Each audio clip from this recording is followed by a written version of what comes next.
지구상에는 아직도 현대 문명의 손길이 닿지 않은 고립된 부족들이 존재합니다. 그중 가장 미스터리하고 외부와 완전히 단절된 부족이 있습니다. 바로 센티넬족입니다. 이들은 수천 년 동안 인도양의 노스 센티넬 섬에서 외부 세계와 철저히 격리된 채 자신들만의 삶을 유지하고 있습니다. 노스 센티넬 섬은 안다만 제도 중 하나로 인도령에 속해 있지만 실질적으로는 인도 정부조차 이 섬에 대한 통제권을 행사하지 않습니다.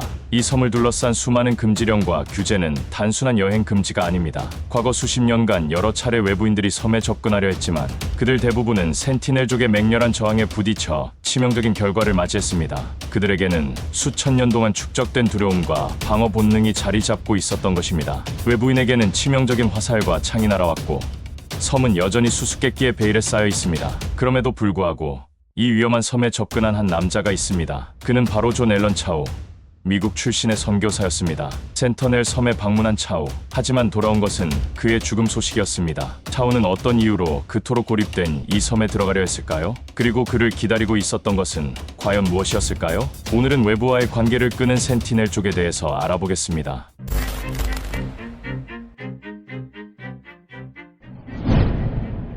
지구상에 존재하는 부족들 중에 외부인과의 접촉을 거부하며 수천 년간 완전히 고립된 채 살아온 이들이 있습니다. 이 신비로운 부족, 이들이 사는 섬은 어떤 비밀을 감추고 있을까요? 센티넬족은 인도 안다만 제도의 노스 센티넬 섬에 살고 있으며 과학자들은 그들이 약 6만 년 전부터 이 섬에 거주해 왔다고 추정하고 있습니다. 그런데 왜 센티넬족은 외부인에게 적대적인 태도를 보이는 걸까요? 그 이유는 그들의 고립된 생활 방식과 역사적인 경험 때문입니다. 고립된 생활 방식. 센티넬족은 수천 년 동안 외부 세계와 단절된 채로 살아왔습니다. 이들은 거의 자급자족하며 외부인이나 외부 문명과 접촉한 적이 거의 없습니다. 그로 인해 외부의 문화, 기술, 사람들을 알 필요도 없었고 그들을 위협적인 존재로 간주하는 경향이 강합니다. 자신들만의 전통적 생활 방식을 고수하면서 살아오다 보니 현대 문명의 혜택을 누리지 않아도 삶을 유지할 수 있었습니다. 오히려 19세기 후반부터는 외부인의 개입이 자신들의 삶을 파괴할 수 있다고 믿을 정도였으니까요.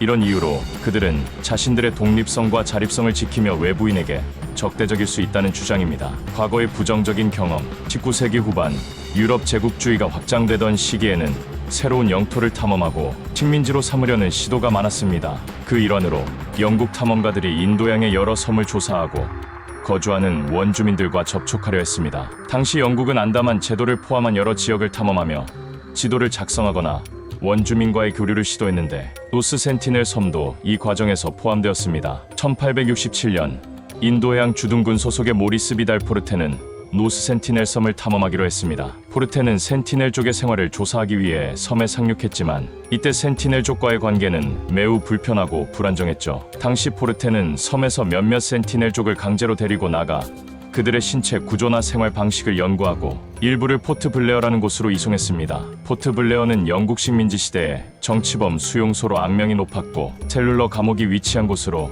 영국이 인도 독립운동가들을 수감하고 강제 노동을 시킨 장소입니다. 면역력이 약한 센티넬족이 이리저리 끌려다니는 과정에서 질병이 전파되었고 데려간 사람들 중 일부는 결국 사망하게 되었습니다. 이러한 경험은 센티넬족에게 외부인들을 치명적인 위협으로 인식하게 만들었습니다. 앞서 말했듯 센티넬족은 수천 년 동안 외부 세계와 거의 접촉하지 않았기에 현대 사회에서 흔히 유행하는 질병들에 대한 면역력이 거의 없습니다. 예를 들어 감기나 독감, 홍역과 같은 병원균조차도 그들에게는 치명적일 수 있습니다. 19세기 후반 영국 탐험대와의 접촉에서 센티넬족이 겪은 질병 감염 사례는 그들에게 큰 상처를 남겼고 이러한 과거의 부정적인 경험들은 센티넬족이 외부인을 경계하고 적대하는 중요한 이유가 되었습니다.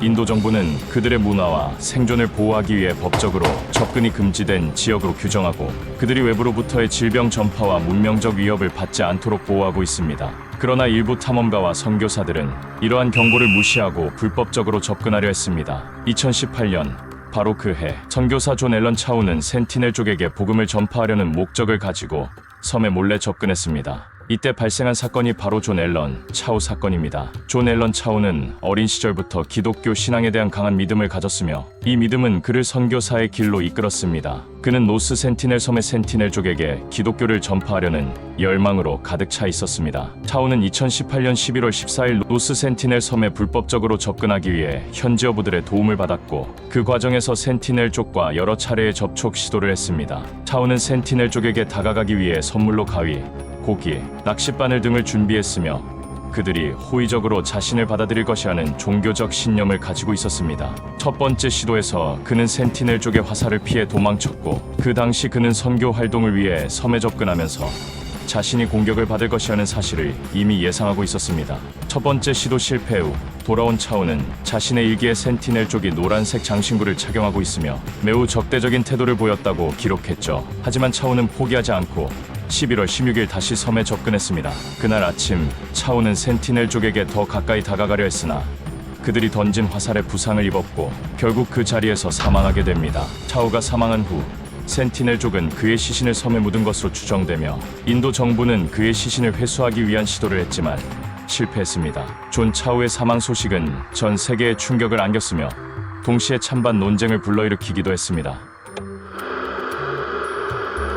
차우는 어린 시절부터 강한 기독교 신앙을 가지고 있었고 선교사로서의 사명을 완수하기 위해 목숨을 걸고 노스 센티넬 섬에 접근했습니다. 그의 목표는 복음을 전파하는 것이었으며 그는 센티넬족에게 기독교의 메시지를 전하고 그들의 영혼을 구원하려는 열망으로 가득 차 있었습니다. 차우는 이를 자신의 신성한 사명으로 여겼고 가족과 친구들에게도 그가 위험을 무릅쓰고 이 섬에 접근하는 이유를 설명하며 두려워하지 말라는 메시지를 남겼습니다. 차우의 가족은 그의 죽음 이후 그가 센티넬족을 사랑하고 그들에게 신앙을 전파하고자 했던 것이라고 말하며 그의 결정을 옹호했습니다. 그들은 차우가 단순히 호기심이나 모험심으로 섬에 간 것이 아니라 신앙적 사명을 완수하기 위해 목숨을 걸고 헌신했다고 주장했습니다. 또한 그들은 존 앨런 차우가 위험성을 충분히 인지하고 있었음에도 불구하고 자신의 신념에 따라 행동한 것이라고 강조했습니다. 차우의 가족은 그가 하나님의 뜻을 따르려고 한 사람으로 기억되기 원했습니다. 반면 인도 정부와 전문가들은 전혀 다른 입장이었습니다.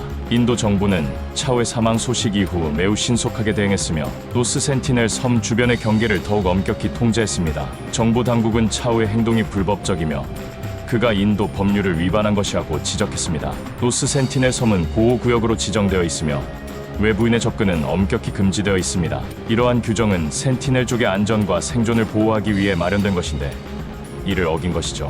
인류학자들과 학자들 또한 차우의 행동을 무모하고 위험한 시도로 평가했습니다. 그들은 노스 센티넬 섬에 사는 원주민들이 외부 질병에 매우 취약하다고 경고하며 외부인이 센티넬족과 접촉하는 것은 그들에게 치명적인 결과를 초래할 수 있다고 주장했습니다. 특히 차우가 병원균을 옮길 가능성도 지적되었습니다. 과거 외부인들과의 접촉으로 고립된 부족들이 질병에 감염되어 큰 피해를 본 사례가 있었기 때문에 인류학자들은 이러한 접촉이 매우 위험하다고 경고했습니다. 전문가들뿐만 아니라 일반 사람들도 이 사건을 주목하면서 윤리적 논란을 일으켰습니다. 일부 사람들은 그의 종교적 자유를 존중해야 한다고 주장했지만 반대 의견을 가진 사람들은 그의 행동이 센티넬족의 생존권을 위협했다고 보았습니다. 차우의 행동은 고립된 부족의 문화를 존중하는 것과 종교적 신념을 전파하려는 욕구 사이에서 복잡한 윤리적 문제를 제기했습니다. 그가 사망한 후 많은 논평가들은 이러한 행동이 단순한 종교적 열정으로 정당화될 수 없으며 다른 문화에 대한 존중이 더 중요하다고 강조했습니다.